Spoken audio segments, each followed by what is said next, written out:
रुद्र संहिता।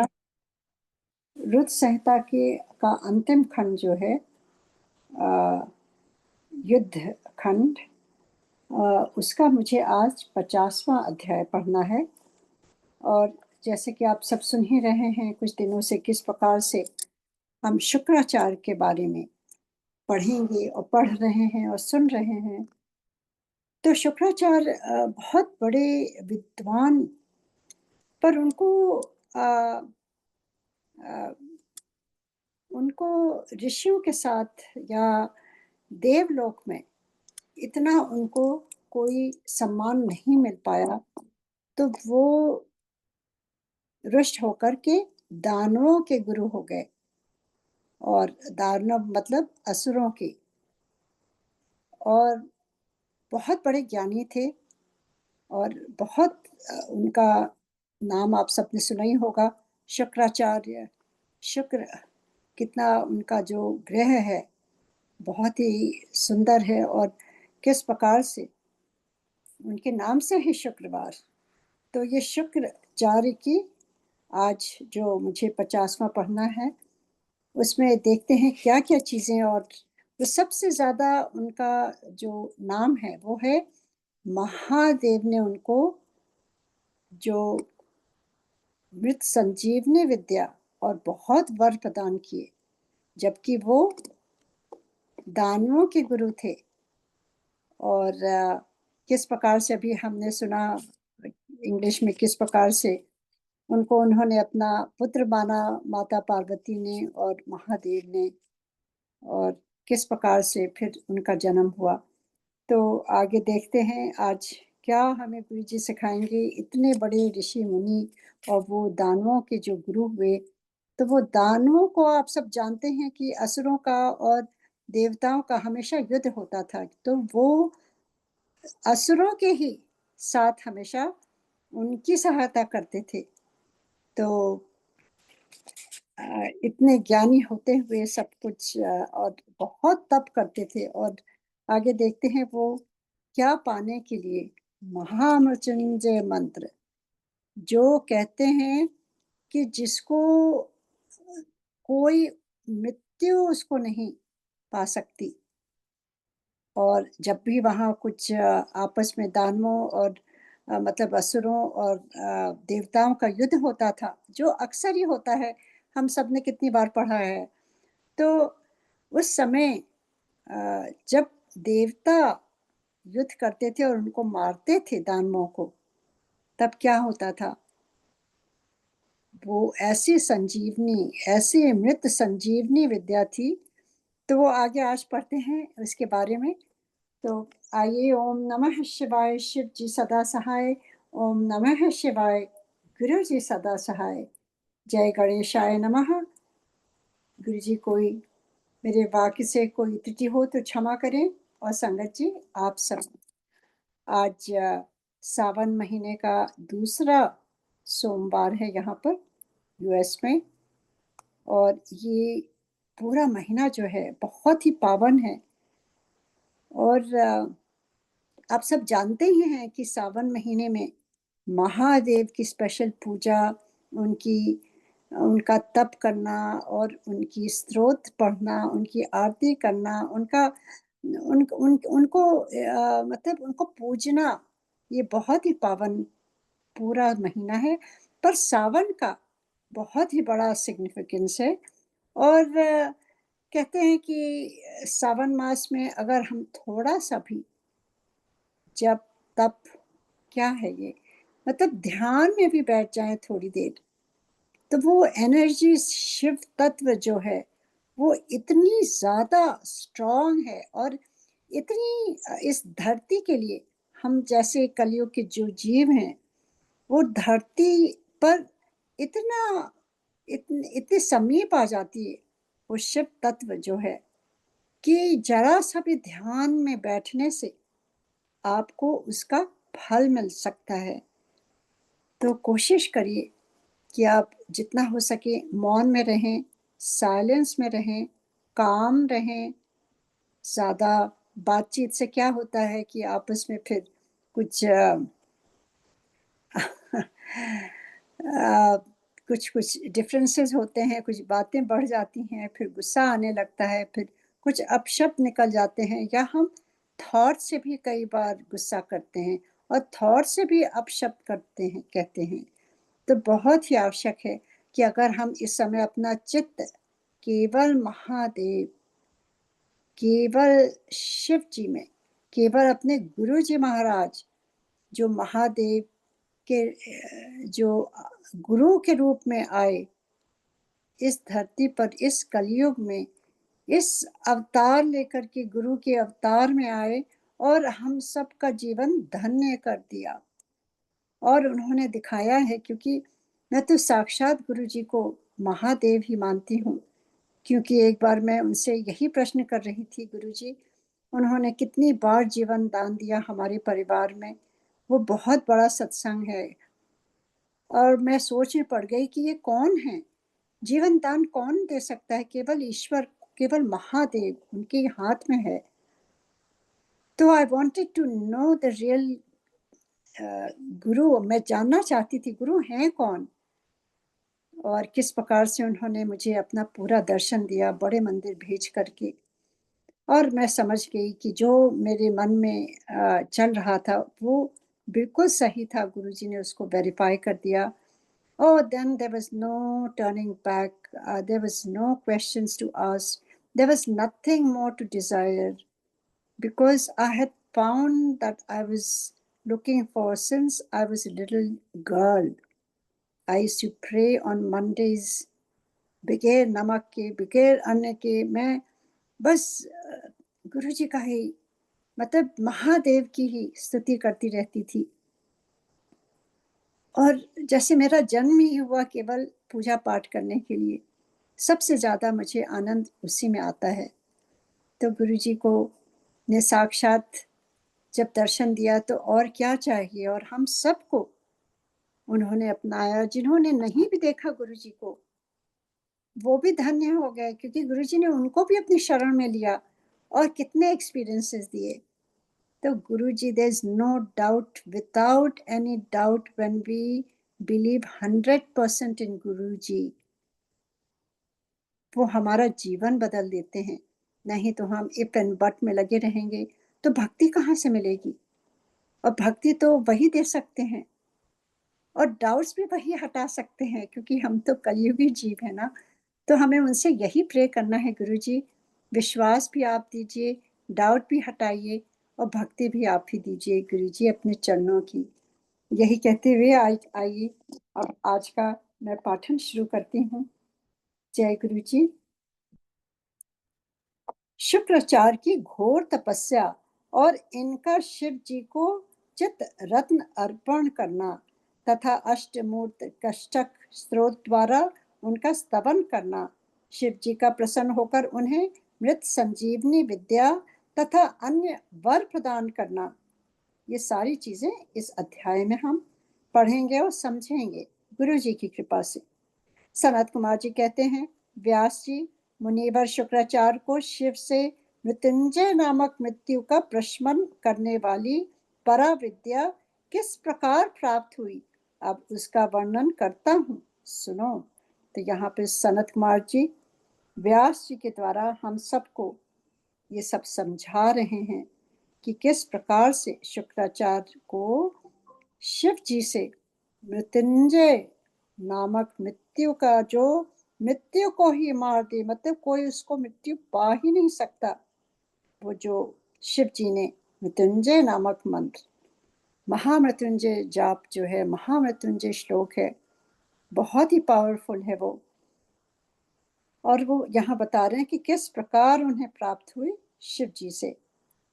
पूर्व काल की बात है, इन भृगुनंदन ने वाराणसी पुरी में जाकर प्रभावशाली विश्वनाथ का ध्यान करते हुए बहुत काल तक घोर तप किया था।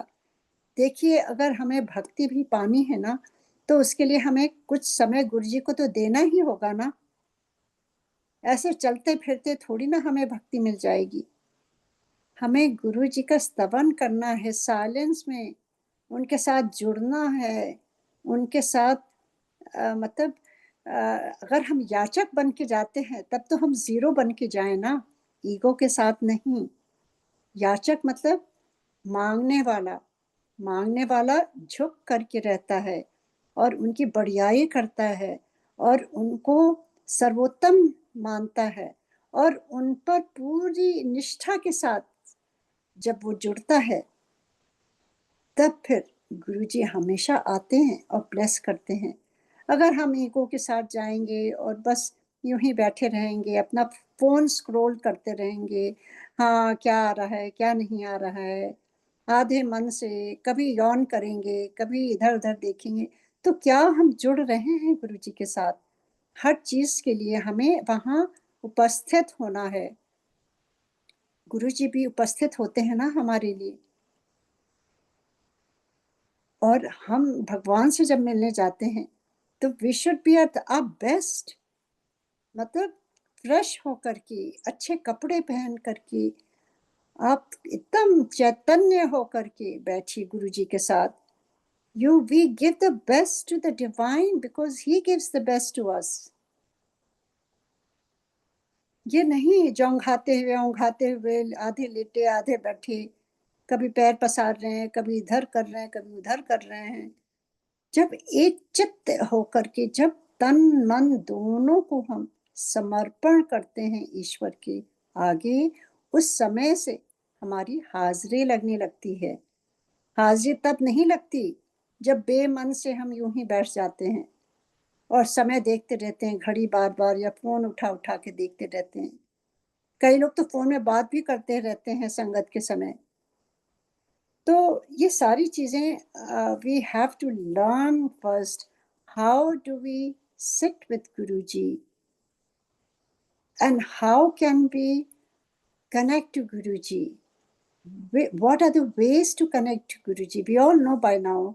तो आगे मैं पढ़ती हूँ कि वो शुक्राचार्य जो है वाराणसी में जा करके वो इतना प्रभावशाली विश्वनाथ, आप जानते ही हैं। देखिए उस समय की ये बात है और विश्वनाथ, वाराणसी तो सबसे पहली सिटी है इन द वर्ल्ड, कहते हैं कि वो that was created the first city, और इतना उसका महात्म्य है। वहाँ के रग रग में महादेव महादेव महा, मतलब इट जस्ट पल्सेट्स, कहते हैं ना, जैसे आपकी ये वेन्स पल्सेट करती हैं, आप पकड़िए अपनी नाड़ी को तो वो ऐसे ऐसे हार्ट बीट भी आपकी पल्सेट करती है। वैसे ही वहाँ हर एक जगह महादेव ही महादेव ही हैं। आप सब वहाँ गए होंगे, अब तो इतना सुंदर बना हुआ है। मुझे भी जाने का मौका मिला और गुरु जी की ही कृपा है, नहीं तो इट्स नॉट पॉसिबल। वहाँ पर अंदर बैठने का मुझे सौभाग्य मिला और मैं ऊपर से, पंडित जी ने कहा आप अभिषेक करिए, मैं ऊपर से डाल रही थी धीरे धीरे, तो वो कहते हैं आप दोनों हाथों से शिवलिंग को पकड़िए। मेरी हिम्मत नहीं हो रही थी। उन्होंने कस के कहा आप पकड़िए शिवलिंग को। मैं डर गई। मैंने जब दोनों हाथों से पकड़ा ना, मुझे ऐसा लगा जैसे मुझे करंट जा रहा है मेरी बॉडी में।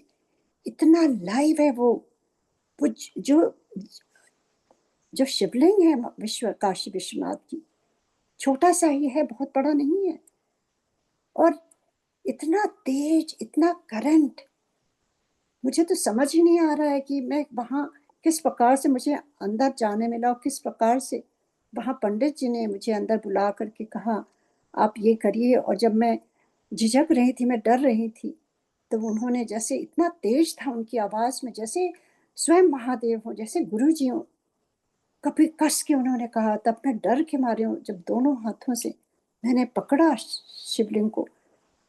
It is amazing. वहाँ वाराणसी में तो आप अगर वहाँ कदम भी रख लेना तो आपको लगेगा कि आप एकदम, जैसे आप सारे तीर्थों का आपको फल मिल गया।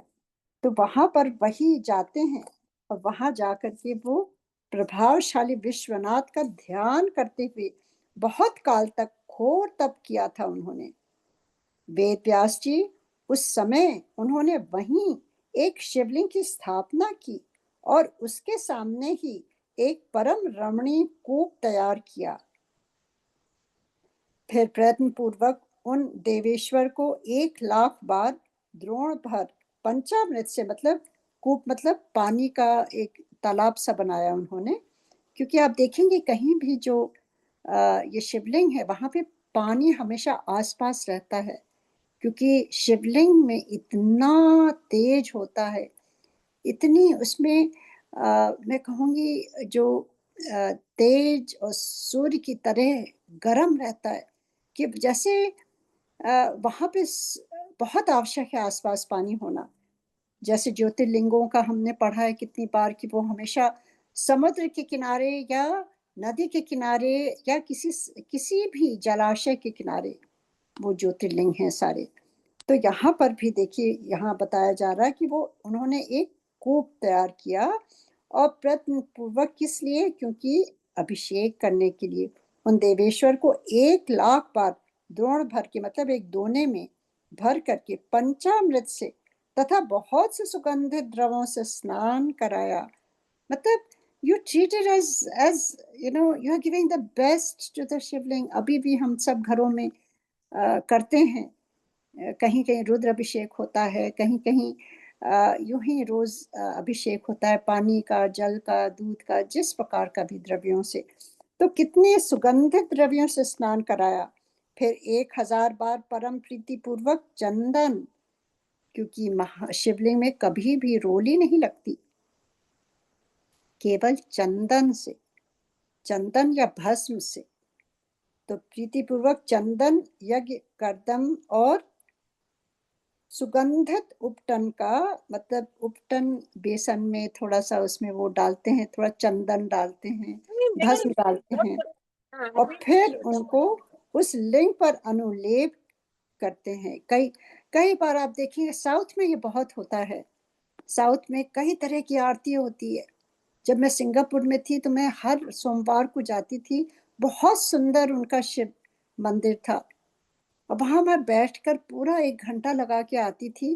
किस प्रकार से वो शिवलिंग का नागे ना बाजे बजते थे, और वहां पे जो लेडीज होती थी वो शिव स्तोत्र गाना शुरू कर देती थी, और कितनी तरह की उसका अभिषेक होता था। पहले जल से, फिर ये उपटन से, हल्दी से, फिर भस्म से, फिर दूध से, फिर दही से, फिर उसके बाद शहद से, तरह तरह की। फिर उसके बाद उनको नहला करके उनका श्रृंगार होता था, सारा कुछ देखती थी, बहुत ही सुंदर होता था। तो उसी प्रकार से वो अनुलेप किया। तत्पश्चात सावधानी के साथ परम प्रेम पूर्वक राज चंपक, मतलब ये सारे अब फूलों के नाम मैं पढ़ती हूँ, बहुत ढेर सारे हैं। कुछ हम मुझे मालूम है, कुछ मालूम नहीं है।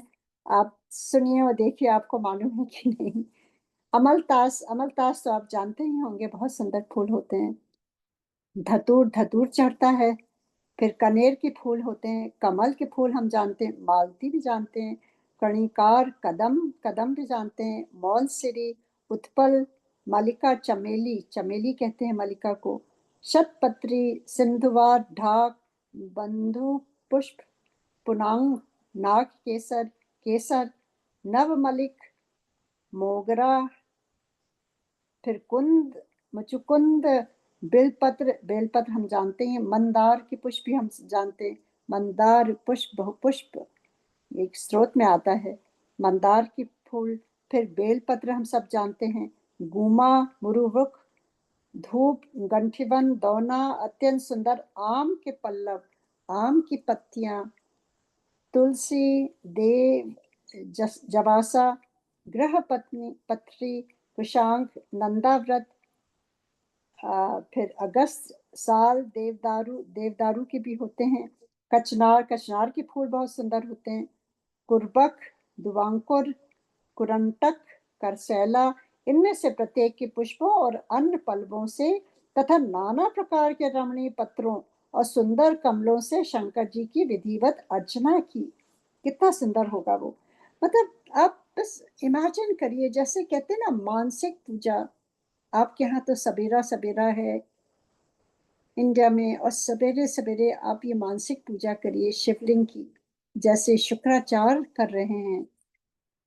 उन्हें बहुत से उपहार समर्पित किए तथा शिवलिंग के आगे नाचते हुए, मतलब महादेव को संगीत और नृत्य बहुत ही पसंद है, तो उनको मनाने के लिए नाचते हुए शिव सहस्त्र नाम एवं अन्य स्रोतों का गान करके शंकर जी का स्तवन किया। इस प्रकार शुक्राचार्य 5000 वर्षों तक नाना प्रकार के विधि विधान से महेश्वर का पूजन करते रहे, परंतु जब उन्हें थोड़ा सा भी वर देने के लिए उद्यत होते नहीं देखा, तब उन्होंने एक दूसरे अत्यंत दुस्सह एवं घोर नियम का आश्रय लिया। उन्होंने देखा कि अभी महादेव पर कुछ असर नहीं हुआ, वो नहीं आए उनको उनसे मिलने या उनको दर्शन देने, तब उन्होंने घोर तप शुरू किया। उस समय शुक्र ने इंद्रियों सहित, मतलब सारी इंद्रियों को समेट करके, संकुचित करके, मतलब ये जो इंद्रियां हैं यही तो हमें डिस्ट्रैक्ट करती है ना, इसको अगर हम एकदम समेट लें, जैसे कि एक एक टर्टल होता है या कछुआ होता है, तो वो अपने सारे शरीर को समेट लेता है और ऊपर से वो एकदम हार्ड शेल के अंदर चला जाता है। उसी प्रकार से हम सारी इंद्रियों को जब समुचित कर लेते हैं तो कुछ नहीं बनता है, हम जीरो हो जाते हैं, हमारा कुछ अस्तित्व ही नहीं होता है। वो समर्पण, उस समय जो आपकी व्यथा होती है, वो केवल आपके गुरु के लिए, आप जिनको भी प्रे करते हैं उन तक पहुंचती है वो।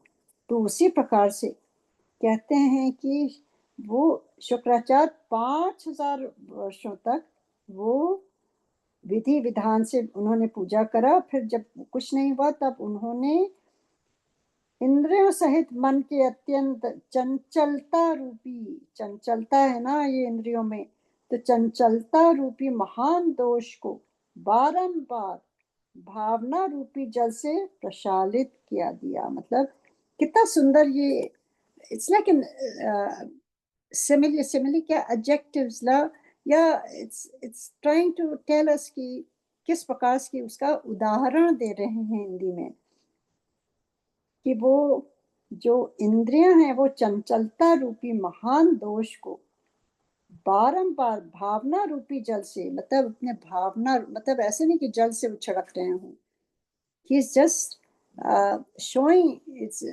किस तरह से यहाँ बताया जा रहा है कि वो चंचलता रूपी महान दोष को बारंबार जल से प्रक्षालित किया।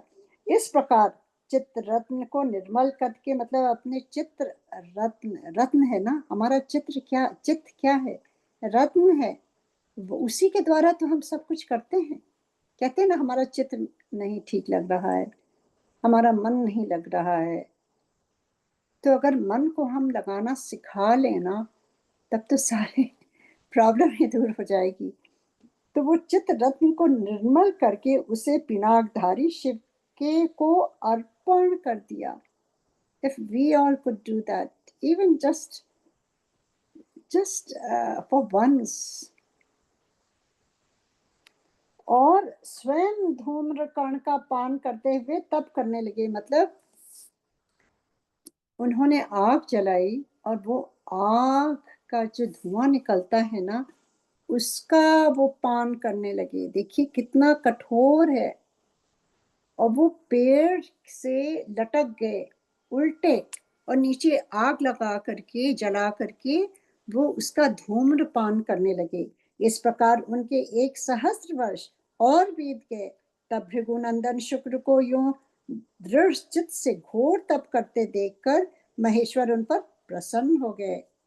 हम पर भी गुरु जी प्रसन्न होंगे ना, अगर हम दृढ़ होकर के सारे इंद्रियों को वश में करके केवल उन्हीं पर फोकस करके, कुछ भी नहीं हमें मालूम उस समय, एक छोटे से बच्चे की तरह केवल उनको ही मन से भाव से पुकारें तो वो अवश्य आते हैं 100%। एक टाइम बना लीजिए to meet your Guru, have an appointment with your गुरु, जो भी आपको सूट करता हो, सुबह हो, रात हो, दिन हो, इट डजंट मैटर। गुरुजी कभी नहीं कहते थे, पर कहते थे कि तार से तार जोड़ो, मेरे से डायरेक्ट कनेक्शन बनाओ। यही है direct connection. when you don't have any identity, when you just mingle with your guru, वो हमेशा आते हैं।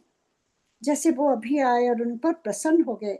फिर तो दक्ष कन्या पार्वती के स्वामी साक्षात विरूपाक्ष शंकर, जिनके शरीर की कांति सहस्त्रों सूर्यों से भी बढ़कर थी, उस लिंग से निकलकर शुक्र से बोले। देखिए, वो शिवलिंग से भी अपने, कोई भी उनका जो इतना बड़ा भक्त है, उसके लिए गुरुजी अवश्य आते हैं, 100% आते हैं। जिस प्रकार से वो शुक्राचार्य के इतने घोर तप से प्रसन्न होकर के उनको आना ही पड़ा, क्योंकि इसमें लिखा है ना, स्वयं महादेव कहते हैं, मैं अपने भक्तों के अधीन हूं।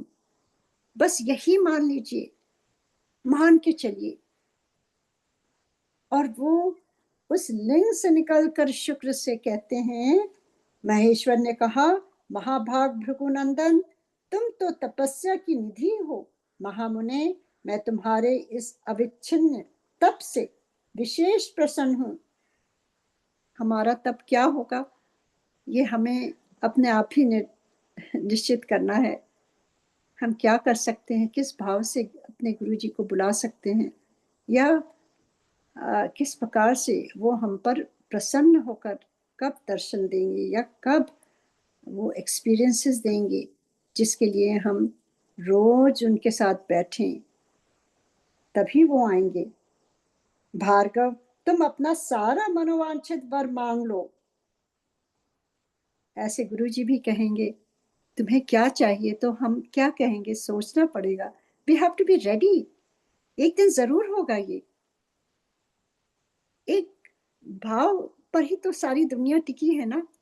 कहते हैं कि एक मतलब एक क्षण के लिए ईश्वर की झलक मिल जाए, उसके लिए ये जीवन समर्पित है उनके लिए। मैं प्रीतिपूर्वक तुम्हारा सारा मनोरथ पूर्ण कर दूंगा। अब मेरे पास तुम्हारे लिए कोई वस्तु अदेय नहीं रह गई, मतलब मैं कुछ भी दे सकता हूँ। अगर गुरु जी कहेंगे तो आप क्या मांगेंगे, पहले से सोच कर रखिए कि एक दिन जरूर आएगा ये। सनत कुमार जी कहते हैं, मुने, शंभु के इस परम सुखदायक एवं उत्कृष्ट वचन को सुनकर शुक्र प्रसन्न हो आनंद समुद्र में निमग्न हो गए। हम सब भी ऐसे ही हो जाएंगे ना, जब गुरुजी ऐसा कहेंगे तो हम तो भूल जाते हैं। एक बार गुरुजी ने हमसे कहा, मांगो शांति, क्या मांगना है। मैं तो सब कुछ भूल गई, मुझे समझ में नहीं आया था। I was totally blank.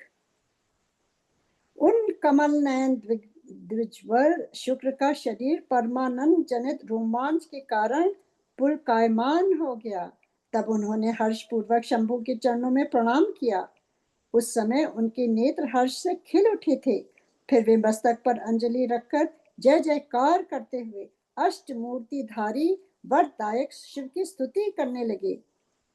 अष्टमूर्तिधारी क्या क्या अष्टमूर्ति क्या है, वो मैं पढ़ती हूँ। क्या क्या है अष्टमूर्ति? 8 मूर्तियां शिव जी के, वो है पृथ्वी, जल, अग्नि, वायु, आकाश, यजमान, चंद्रमा और सूर्य। इन 8 में जो अधिष्ठित हैं वो हैं शर्व, भव, रुद्र, उग्र, भीम, पशुपति, महादेव और ईशान। ये अष्ट मूर्तियों के नाम हैं। अब वो उनकी शिव जी की स्तुति करने लगे। कौन? शुक्राचार्य। भार्गव ने कहा, सूर्य स्वरूप भगवान, आप त्रिलोकी का हित करने के लिए आकाश में प्रकाशित होते हैं। मतलब सूर्य के समान वही तो प्रकाश लाते हैं हमारे जीवन में, महादेव। कभी आप सुबह सुबह उठिए, थोड़ा सा पहले, सूर्य उदय से पहले, फिर आप नज़ारे देखिए, कितना सुंदर लगता है। और जैसे you are waiting to receive your guru in the form of sun, the rising of the sun, आपका दिन संवर जाएगा। सूर्य स्वरूप भगवान, आप त्रिलोकी का हित करने के लिए आकाश में प्रकाशित होते हैं और अपनी इन किरणों से समस्त अंधकार को अभिभूत करके रात में विचरने वाले असुरों का मनोरथ नष्ट कर देते हैं। मतलब रात में जो विचरते हैं असुर, दानव जो हैं, आप जो हमेशा दे आर टोटली नेगेटिव, मतलब उद्दंड करने वाले, तो उनका आप नष्ट कर देते हैं। जगदीश्वर, आपको नमस्कार है। घोर अंधकार के लिए चंद्र स्वरूप शंकर, आप अमृत के प्रवाह से परिपूर्ण तथा जगत के सभी प्राणियों के नेत्र हैं। मतलब जहाँ पे अंधकार होगा वहाँ पर आप जगत के सभी प्राणियों के नेत्र हैं। आपके थ्रू ही हम सब कुछ देख सकते हैं, आपकी वजह से ही देख सकते हैं। आप अपनी अमर्याद तेजोमय किरणों से आकाश में और भूतल पर अपार प्रकाश फैलाते हैं, जिससे सारा अंधकार दूर हो जाता है। आपको प्रणाम है। सर्वव्यापिन, आप पावन पथ योग मार्ग का आश्रय लेने वालों की सदा गति तथा उपास देव हैं, जो सुबह सुबह उठ करके योग मार्ग करते हैं, मतलब उपासना करते हैं। सूर्य की उपासना भी एक योग मार्ग है। सूर्य की उपासना बहुत ही आवश्यक है। अगर आपने सुना होगा आदित्य देव पाठ किस प्रकार से रामचंद्र जी ने किया था, किस प्रकार से उन्हें दिया गया था, बहुत पावरफुल है। और कहते हैं कि वही सदागति उपास देवी हैं। भुवन जीवन, आपके बिना भला इस लोक में कौन जीवित रह सकता है। सर्वकुल के संतोष दाता, आप निश्चल वायु रूप से संपूर्ण प्राणियों की विधि कराने वाले हैं। अगर वायु ही ना हो तो क्या प्राण रहेंगे। तो आप ही वायु बन करके हम सबको जीवित रखते हैं। आपको अभिवादन है। विश्व के एकमात्र पावन करता, आप शरणागत रक्षक और अग्नि की एकमात्र शक्ति हैं। पावक आपका ही स्वरूप है। आपके बिना मृतकों का वास्तविक दिव्य कार दाह आदि नहीं हो सकता। मतलब वो अग्नि भी के भी, जैसे मैंने अष्टमूर्तियों का पढ़ा है ना, पृथ्वी जल अग्नि वायु आकाश यजमान चंद्रमा और सूर्य। सूर्य की उपासना हो गई, और फिर वो वायु की, फिर अग्नि की। तो अब अग्नि के बारे में बता रहे हैं किस प्रकार से अग्नि नहीं है तो कुछ भी नहीं है। अग्नि से ही तो, जब प्राण शक्ति के दाता कहते हैं, जब हम शरीर छोड़ते हैं तो क्या होता है, जो दाह संस्कार होता है आप ही के थ्रू, अग्नि के थ्रू ही होता है। आप ही वही हैं, सब कुछ आप हैं।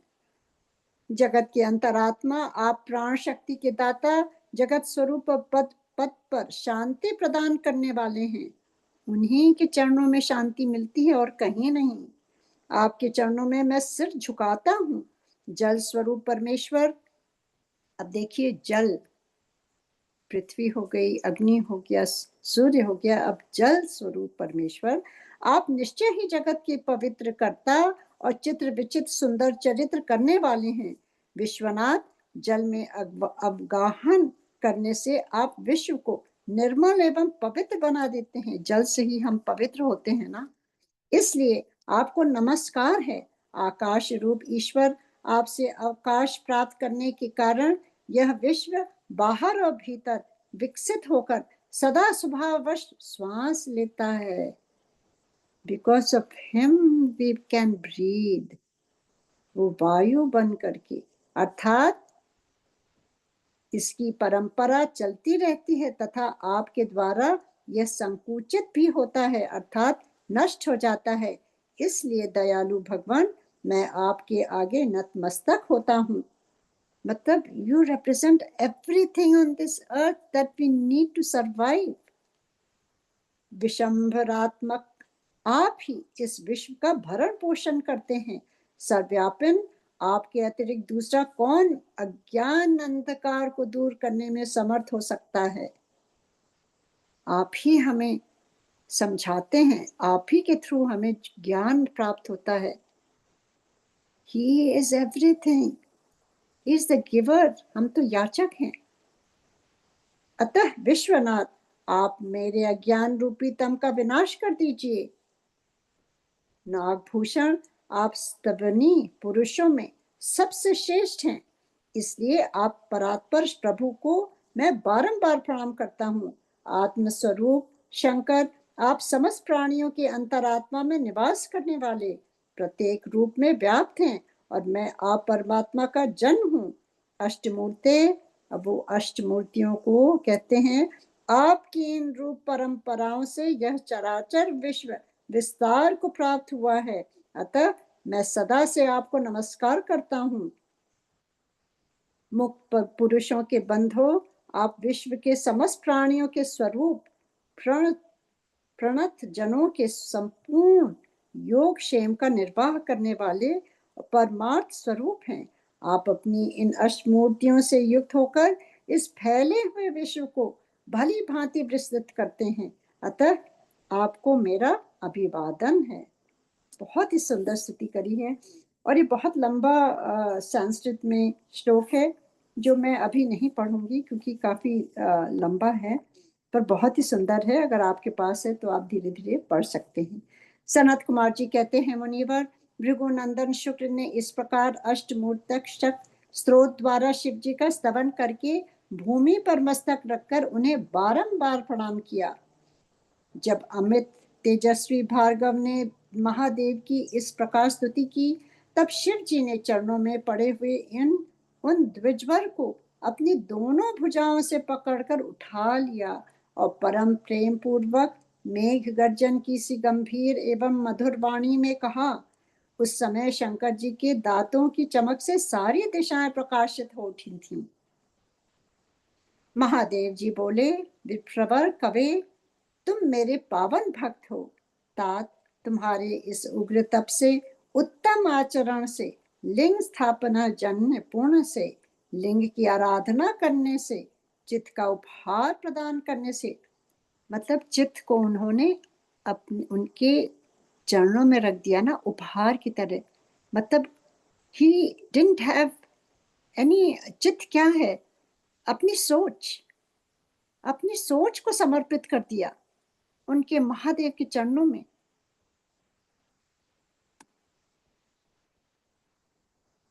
और फिर कहते हैं कि जब उन्होंने लिंग की आराधना करने से, चित्त का उपहार प्रदान करने से, पवित्र अटल भाव से, अभिमुक्त महाक्षेत्र काशी में पावन आचरण करने से मैं तुम्हें पुत्र रूप से देखता हूँ। अब उन्हें अपना पुत्र बना लिया, अतः तुम्हारे लिए मुझे कुछ भी अदेय नहीं है। तुम अपने इसी शरीर से मेरी उदर दरी में प्रवेश करोगे और मेरे श्रेष्ठ इंद्रिय मार्ग से निकलकर पुत्र रूप में जन्म ग्रहण करोगे। महाशुचे, मेरे पास जो मृत संजीवनी नाम की निर्मल विद्या है, जिसका मैंने ही अपने महान तपोबल से निर्माण किया है, उस महामंत्र रूपा विद्या को आज मैं तुम्हें प्रदान करूंगा। क्योंकि तुम पवित्र तप की निधि हो, अतः तुम में उस विद्या को धारण करने की योग्यता वर्तमान है। तो यहाँ 1 मिनट पॉज लेती हूँ। गुरुजी अक्सर कहते थे, महामृत्युंजय मंत्र जो है वो कहते हैं कि बहुत ही पावरफुल है, उसकी योग्यता हम में होनी चाहिए। मतलब उसको बोलने के लिए भी हमारे शरीर में इतनी ऊर्जा होनी चाहिए, ऐसे धीरे धीरे नहीं बोल सकते हैं। हमें स्त्रोत बोलने के लिए भी ऊर्जा चाहिए, शक्ति चाहिए, वो मनोबल चाहिए, और वो तप करने से ही आता है। और वो जब आप एक साथ अपने गुरु से जुड़ते हैं, जब आप उनको मनाते हैं, जब आप उनको अपना चित्त दे देते हैं, जब आपका कुछ भी नहीं रह जाता है, व्हेन यू बिकम जीरो।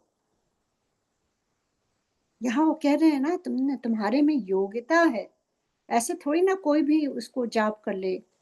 योग्यता है, योग्यता बनाने से आती है, योग्यता एक डिसिप्लिन से आती है, योग्यता एक समय, जब हम निर्धारित करते हैं कि ये मीटिंग टाइम है हमारे गुरु जी के साथ, चाहे दुनिया इधर की उधर हो जाए।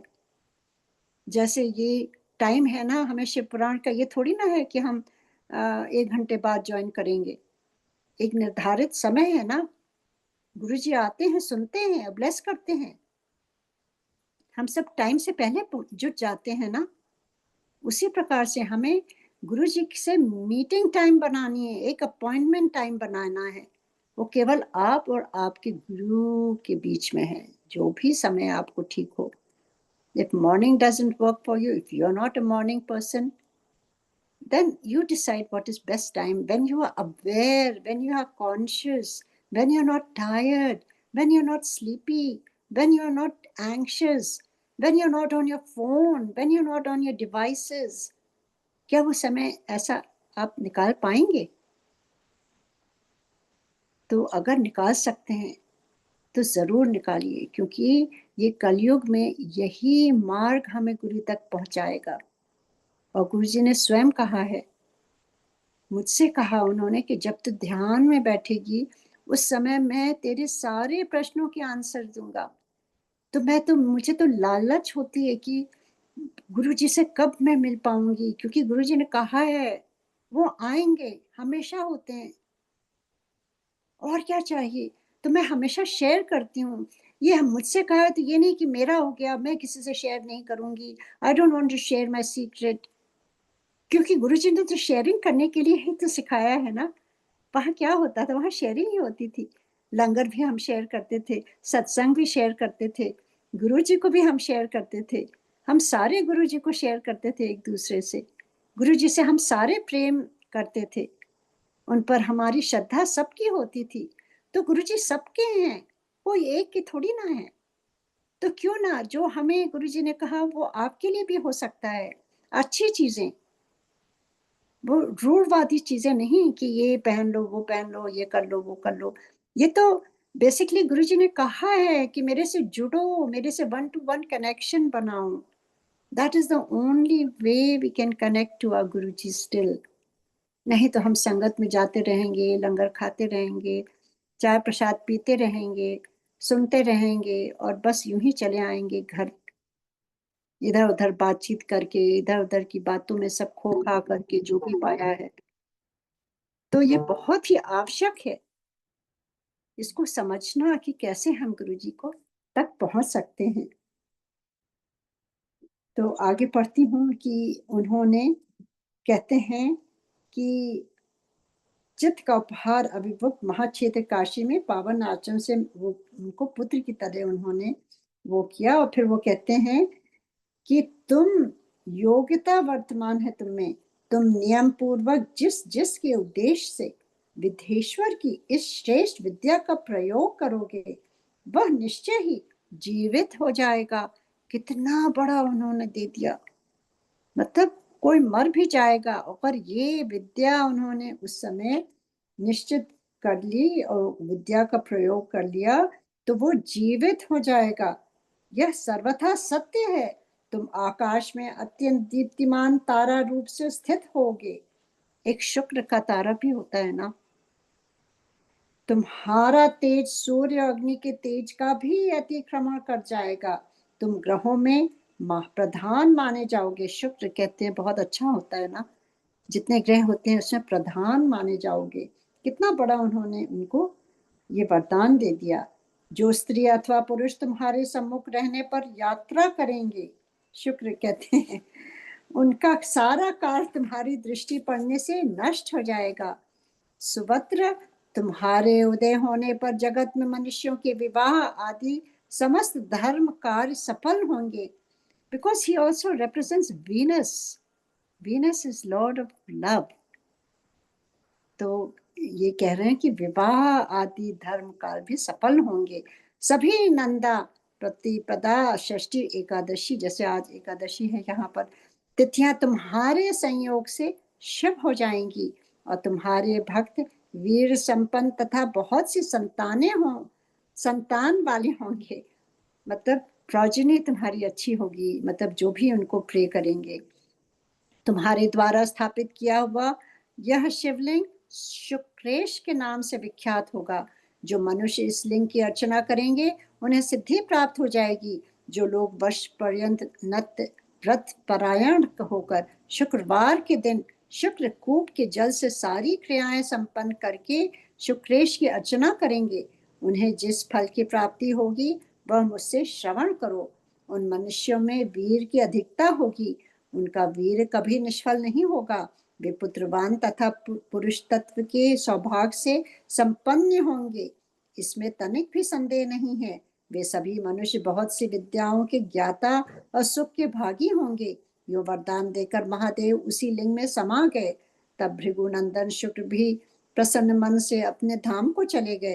व्यास जी, यो शुक्राचार्य को जिस प्रकार अपने तपोबल से मृत्युंजय नामक विद्या की प्राप्ति हुई थी, वह वृतांत मैंने तुमसे वर्णन कर दिया। अब और क्या सुनना चाहते हो?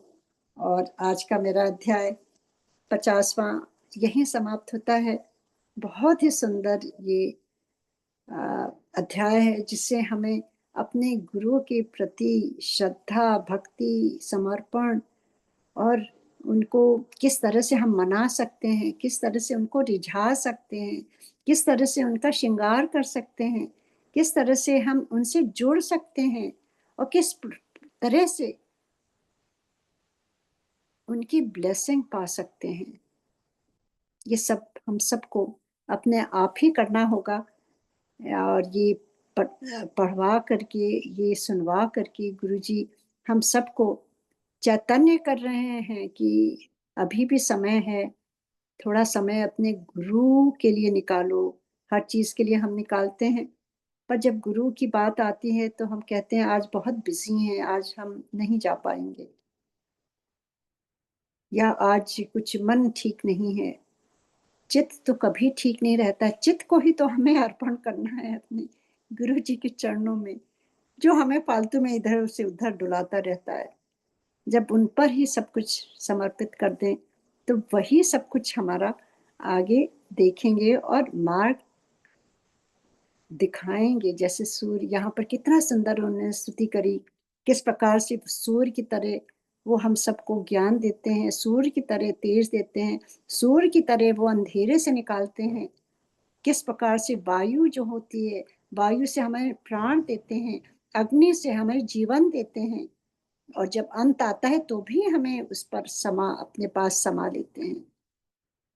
जल से ही जीवन है, जल भी, he represents everything, all the 5 elements। उसके बाद उन्होंने वो सूर्य चंद्रमा में भी, तभी गुरुजी कहते थे आज के बाद तुम मेरा दर्शन चंद्रमा सूर्य में देखा करोगी। These were Guruji's words. When I'm reading this, I was remembering all that. जो गुरुजी ने कहा है वो सब कुछ सत्य है, क्योंकि वो उनकी जो महादेव की वाणी तो महावाक्य होता है ना, हम देख ही रहे हैं, जो वो कहते हैं वैसे ही होता है। गुरुजी का भी कितनी चीजें हैं, कभी कभी लगता है कि मैं कितनी पेजेस में लिखती जाऊं फिर भी वो कम पड़ेंगे। इतना कुछ गुरुजी का जो कहा हुआ सत्य होता जा रहा है, हर पल हर क्षण। बहुत बहुत ये भी सत्य हो गया ना, जैसे गुरुजी ने कहा था रोज अध्याय पढ़ा करो। अब सत्य हुआ है, ये कोविड टाइम में हम सब एक साथ बैठ के पढ़ रहे हैं ना, घर घर दिया जलेगा, घर घर लोग हमें पूजेंगे, वही हो रहा है। मंदिरों में लाइनें लगा करेंगे, वही हो रहा है। तो गुरु जी को बहुत प्रणाम। ओम नमः शिवाय। शिव जी सदा सहाय। ओम नमः शिवाय। गुरु जी सदा सहाय। आइए अब सब हम मिल करके गुरु जी का जाप करेंगे और फिर उनकी मंगल आरती करेंगे। जय Guru ji. Thank you so much.